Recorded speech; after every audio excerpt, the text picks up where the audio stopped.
All right, the time is now 6:02 p.m. and we'll go ahead and call this meeting to order. Ms. Carey, can you please call the roll?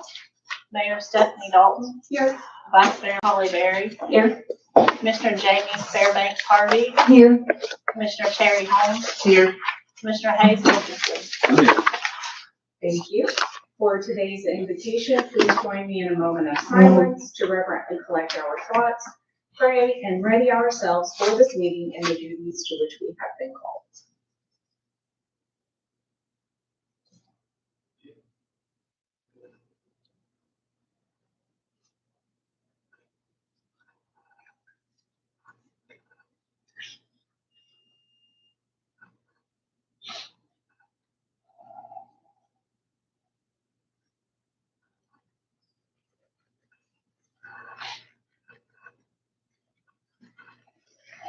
Thank you very much.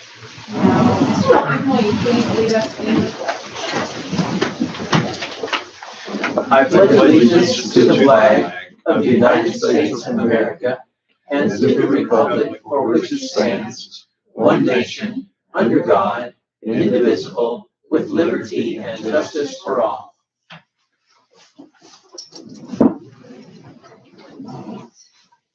Thank you, everyone, for being here. Welcome to our first meeting of 2026. In light of yesterday being Dr. Martin Luther King Jr. Day, I'd like to share this quote from him. He said, "Human progress is neither automatic nor inevitable. Every step toward the goal of justice requires sacrifice, suffering, and struggle. The tireless exertions and passionate concern of dedicated individuals." I am thankful to live in Red Bank, where so many of us care about our neighbors and building a stronger tomorrow for the generations that will come after us. We will continue to face adversity and challenges, but we will remain steadfast in our commitment to making this community safer, more accessible, and more equitable for all. And on that note, our MLK Day of Service has been rescheduled to Sunday, February 8th, from 12 to 2:30 p.m. And I believe, will still be meeting at the City Park area with our partner Green Steps, where you'll get supplies and then get sent out to clean up locations. In case you missed our work session meeting, I would encourage you to check out the recording on the city's YouTube channel for presentations of our 2025 audit, traffic safety improvement plans for Ashland Terrace and Morrison Springs Road, and our Safe Streets for All Grant Award. As everybody, I believe, has probably heard by now, we have some predicted very severe weather coming in this weekend. Please stay tuned to news channels, turn on your weather radio.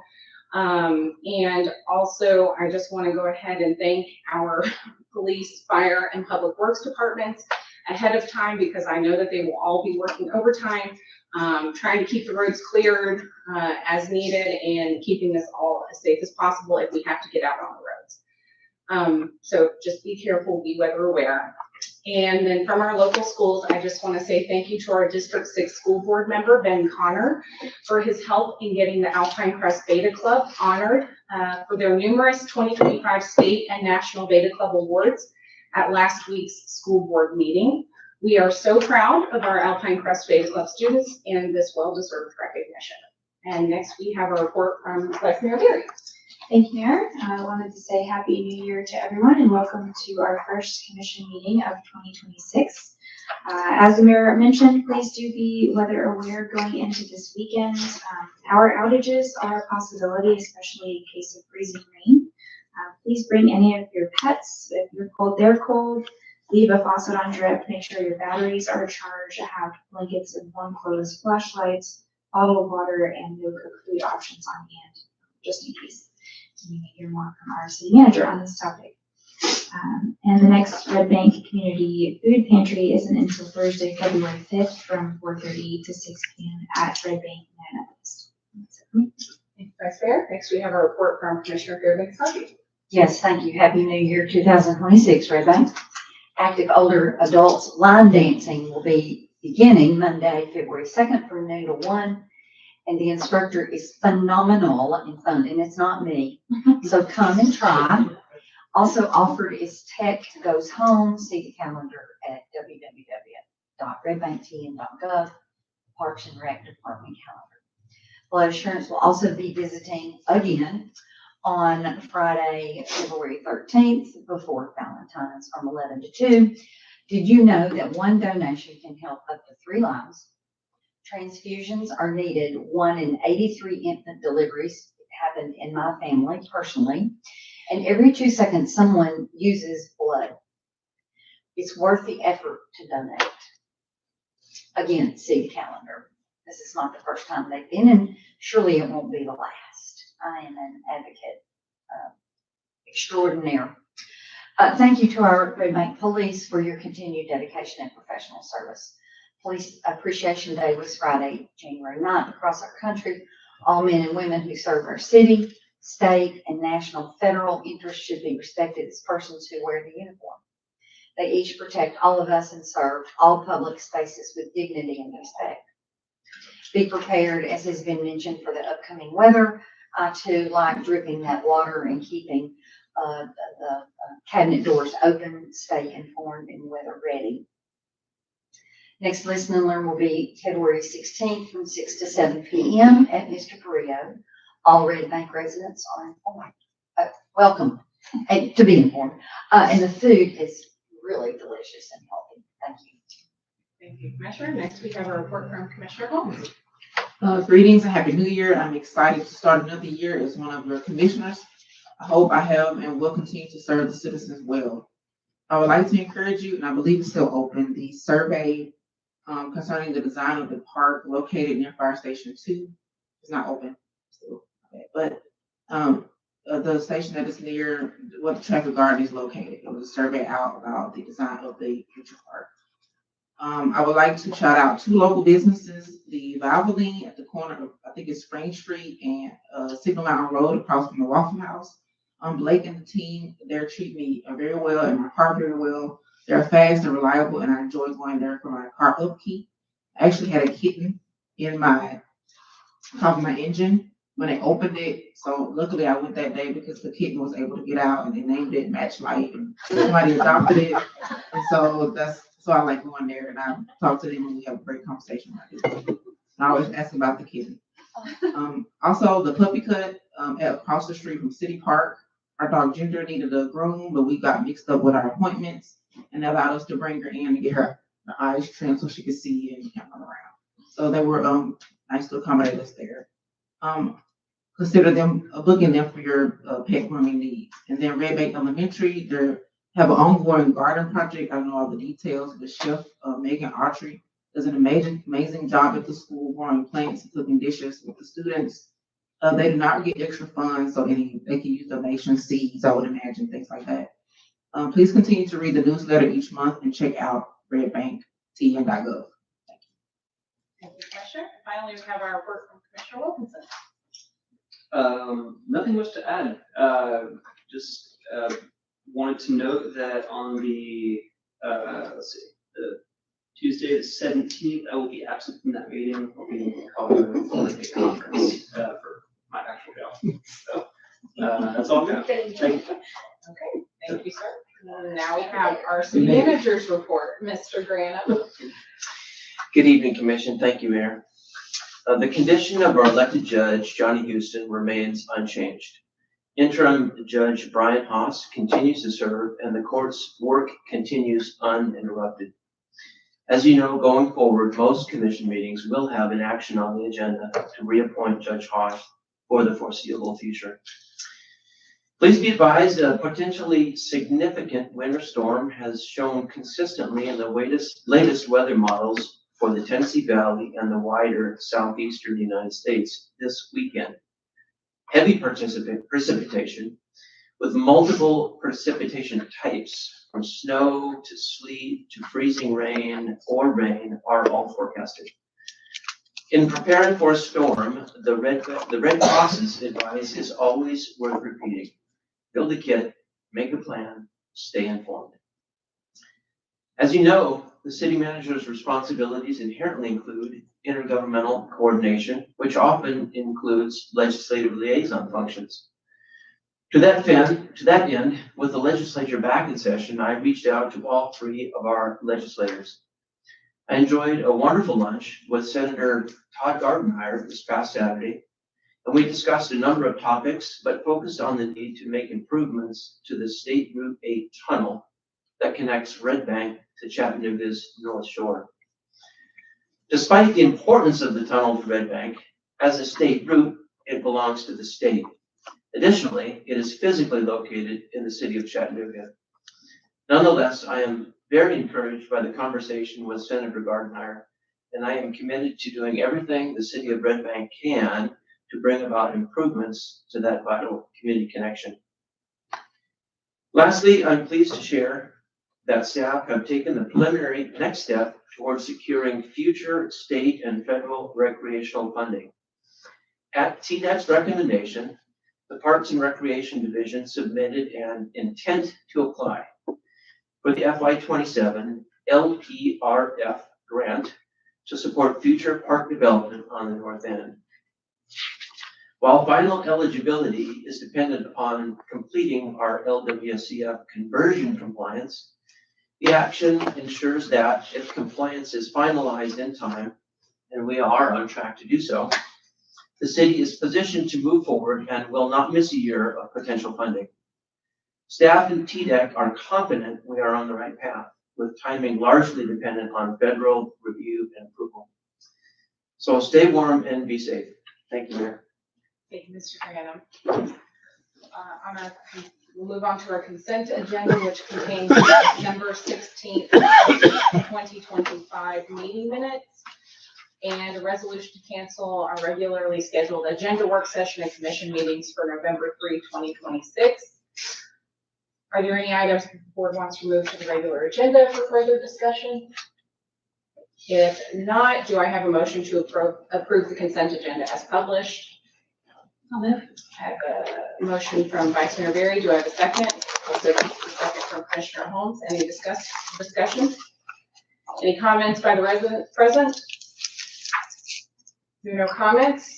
Let's call the vote. All in favor? Aye. Any opposed? Motion carries. We have no unfinished business, so moving on to new business.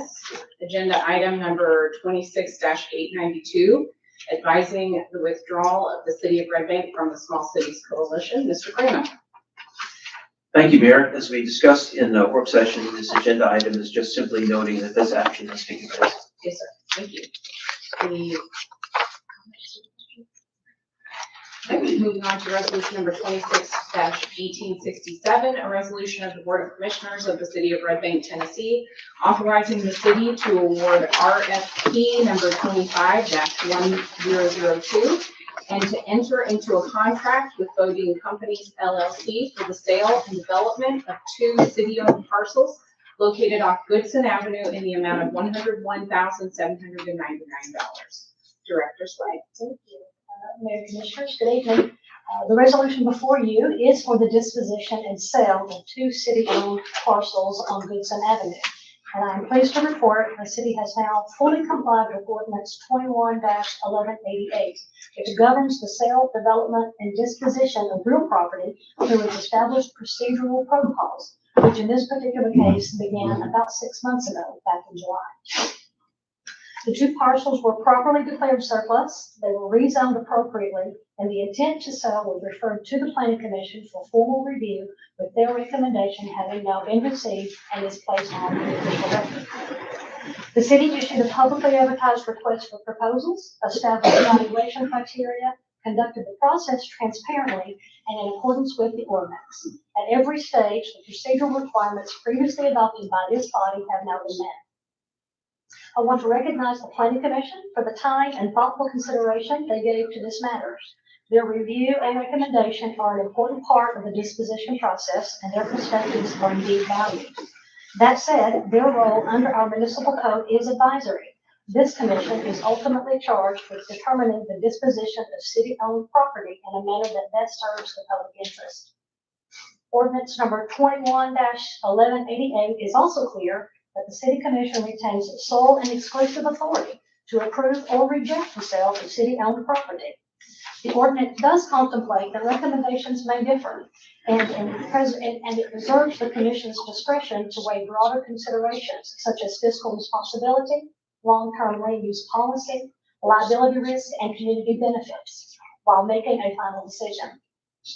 Through the RFP process, the city received a proposal that met the requirements established by this commission through the established and published RFP, with the intent to return long vacant, non-performing property to productive use. While concerns have been raised regarding assessed value versus the offer value, keep in mind assessment figures do not account for market realities, development constraints, or the risk assumed by the purchaser. The market does respond to a publicly advertised RFP, and it is a valid and a defensible indicator of value under real-world conditions. By approving this resolution, the city eliminates ongoing maintenance and liability, places the property back on the tax roll, and supports infill residential development consistent with the city's adopted comprehensive plan. The city is not assuming development risks, nor is the city subsidizing construction and is not entering into a partnership. Instead, it is exercising prudent stewardship of public assets in a manner expressly contemplated by Ordinance 21-1188. Declining the proposal does not ensure a better outcome. It may result in continued vacancy, additional costs to the city, and uncertainty as to whether a more favorable proposal could materialize. At some point, retaining surplus property ceases to be productive and becomes more of a liability. In these particular cases, I want to point out the smaller parcel of property we acquired in 2013, which was 13 years ago, and the larger property was acquired in 1995. That's 31 years. 31 years. Approving this sale provides clarity, finality, and a measurable public benefit. For these reasons, and based on full compliance with Ordinance 21-1188, I do recommend award of the RFP to Bodine Companies LLC for the sale and disposition of the 2 Goodson Avenue parcels in the amount of $101,799. This action reflects adherence to the adopted process. It respects the advisory input and the responsible exercise of the authority entrusted to this commission. Thank you, Director Slate. Thank you. Do I have a motion to approve? I'll move to approve. Motion from Commissioner Fairbanks Harvey. Do I have a second? I'll second. I have a second from Vice Mayor Perry. Any discussion? Well, the goal of this whole process, which has been months long, to my understanding, was primarily to get this property back on the tax rolls and secondarily to help with the significant shortage of housing relative to demand here in Red Bank. And this sounds to me like it would achieve both of those goals. Yes, and I also think it's valid to really highlight the constraints that these parcels do hold. They have slope. We do have steep slope ordinances to walk through. I don't believe it's going to be an easy, simply subdivide, build, and we're done. I think it's also going to be a lengthy process that this developer is uniquely experienced with, having built similar properties just right up the road from these parcels. If we didn't have that steep slope ordinance in place, I might have some concerns about selling this property, but I have confidence in the thorough work that was done by staff to get that steep slope ordinance established, and confident that this would be a quality, good development and Yes. not have negative impacts on neighbors. Yeah, it is a measure that the developer will have to overcome. And again, walking through that ordinance, it obviously will impact how that property can be developed, not that it can't be developed. It's my understanding that there were, that you referenced some concerns about appraised value versus, market values, sale value, et cetera. Can you talk a little bit about that? I think because it was a reappraisal year, I think what we saw across the county, a lot of us saw, maybe in our anecdotally, what I've heard from many people, did seem like some things were overinflated by the property assessor's office in certain areas. So maybe that plays into that, but could you just talk about that piece a little bit more? I can. Again, when we received the quote, I too was a little concerned why it was not hitting high notes, considering we did have a reappraisal. Looking at the smaller parcel, which is 0.21 acres, back in 2024, its value was at 32,000, but the reappraisal was 70,400. So that was a 120% increase in its appraised value. The larger parcel is just over half an acre, and it's in 2024, its appraised value was at 50,000. In 2025, after reappraisal, it went up to 196.8.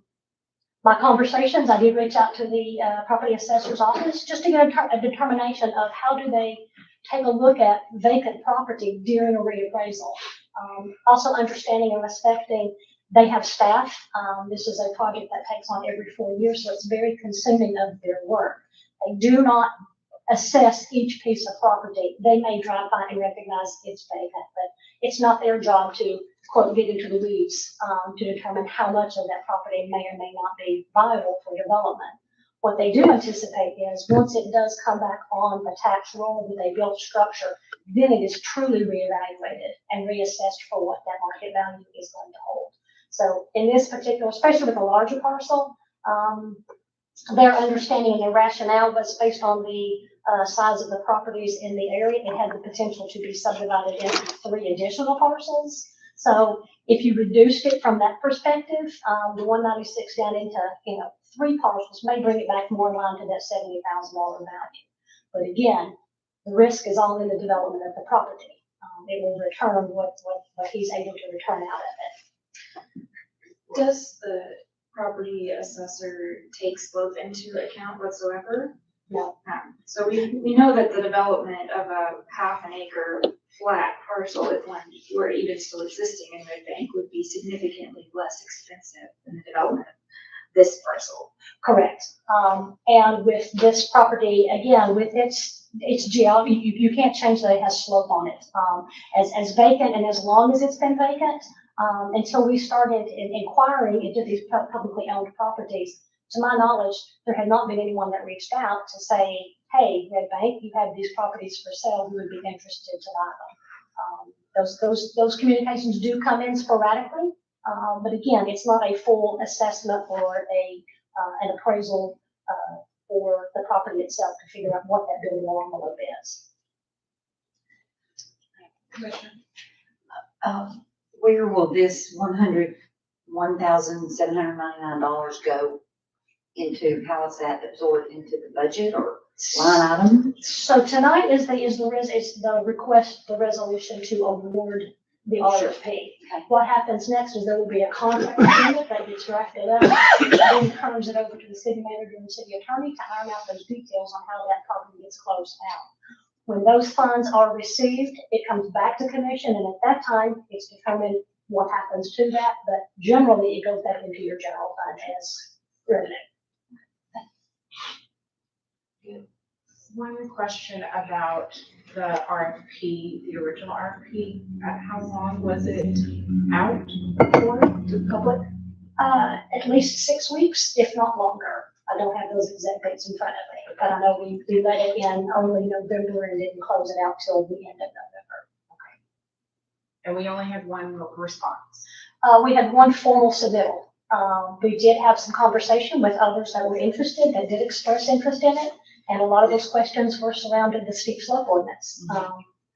I'm not going to say it's a perfect ordinance, but it can give a developer a little bit of pause, especially if they're not familiar with it. So again, we reached out to multiple developers that we knew had good relationships in Red Bank to make them aware of it. We shared the RFP, but again, we received one submittal. And the proposal from Mr. Bodine, is to build up to 4 single-family residences that would be 16 to 1,800 square feet with an appraised value between $285,000 and $325,000. And that would be property tax revenue that we would be recouping indefinitely. Correct. To help kind of maybe offset maybe lower than maybe we would like to get, but maybe this is the best we can get with the topography of the property at this time. So I just wanted to put that out there that and he plans to, says it looks like he plans to get them up within 18 months to 24 months. Mr. Schultz? Yeah, just for clarity, the resolution is approving to sell two pieces of property Yes. for a price. It's not, Right. there's nothing incorporating about what his statement of his plan. Correct. And And that will not be in the contract. We're just selling property. do we have any, I mean, I thought that there was something with the sale, with the RFP that, the expectation is that there will be homes built on the property. So is it possible then, Mr. Stoltz, are you saying that he could buy these two pieces of property and then just sit on them? Yeah, but it's gonna be taxed at at the very least at $100,000 a year. Okay, And the city will have $100,000 rather than a lot on the slope. sure. So, but it's just for clarity, we're Yes. selling a piece of Yes. property subject to zoning and whatever other restrictions there are, but not to Right, require or any sort of particular development. correct. That was just what he had submitted with his application. Yeah, the desires were expressed in the RFP. The references were given back to the comprehensive plan. Okay, I think that makes it very clear as to what we hope to see. And again, taking a look at his experience, what he's built before, and looking at just some of the average, the median home price sales, that's still below, and that's attainable. So again, we don't have any contractual relationship with it once the property is sold. But again, Mr. Bodie has the experience on the property. He knows what sells. Commissioner? Yeah, I was just gonna say, just to reiterate, we've gone through the motions of examining these properties for internal or for public use. Correct. They were just non-viable because of the slope. mainly. Correct. The long-term best use of those parcels is to get it back on the tax roll. It didn't necessarily check tremendous boxes for us as far as public use. If it did, it would probably be on such a horizon, which would pretty much put us back into the position that we're in right now, sitting on vacant property that has another option for getting it into activity again, without the liability of the city's ownership. Thank you. Any other questions or comments? All right, thank you, Director. Are there any comments by the residents present? Okay,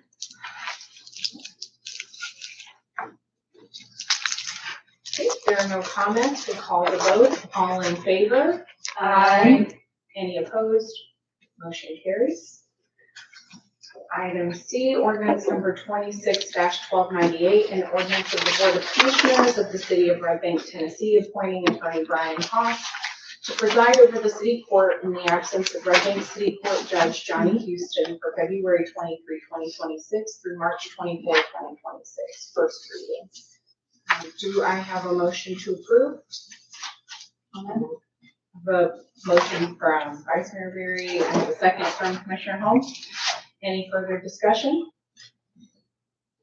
Any comments by residents present? If there are no comments, Ms. Perry, can you please call the vote? Mayor Dalton, Yes. Vice Mayor Barry, Yes. Commissioner Fairbanks Harvey, Yes. Commissioner Holmes, Yes. Commissioner Wilkinson. Yes. All right, motion carries on first reading. And now we are at the point for citizen comments from Red Bank citizens on items not on the agenda. Mr. Graham. Thank you, Mayor. This is the time for citizen comments. Please observe these rules. Comments are limited to 3 minutes or less, and the city recorder will operate a timer. If time expires, please respect her direction and conclude any comments. Comments should be addressed to the board as a whole and not to a particular commissioner or to city staff or to the audience.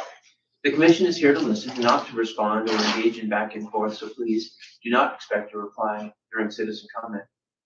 Citizens are invited to the podium. Please begin by stating your name and address.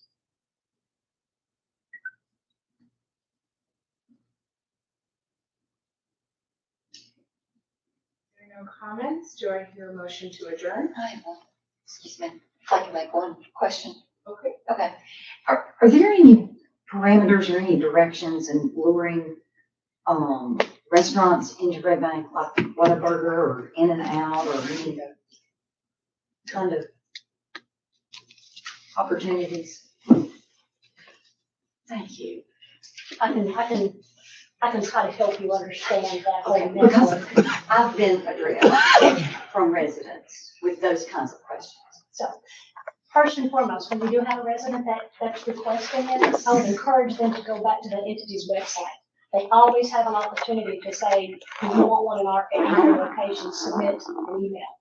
So a lot of times those businesses look at how much volume request that they're getting. It's not necessarily municipalities doing that. Okay. That's the first thing. The second thing is we always make ourselves available to commercial development that is interested. It becomes a little bit challenging for my department, to go out onto the market and try to lure or solicit, a business or an entity. We do it as a whole. But again, as a private citizen person who might be interested to see something, I would go to their website. They always have those little comments where you can submit an inquiry to consider your location. Okay, yeah, good deal. And a lot of times, believe it or not, that's how things really get the most momentum. I like that answer. Yeah, okay, thank you. Thank you. All right, do I hear a motion to adjourn? Motion from Commissioner Wilkinson, do I have a second? I'll second. Motion from, or a second from Commissioner Fairbanks Harvey, all in favor? Aye. Any opposed? Motion carries.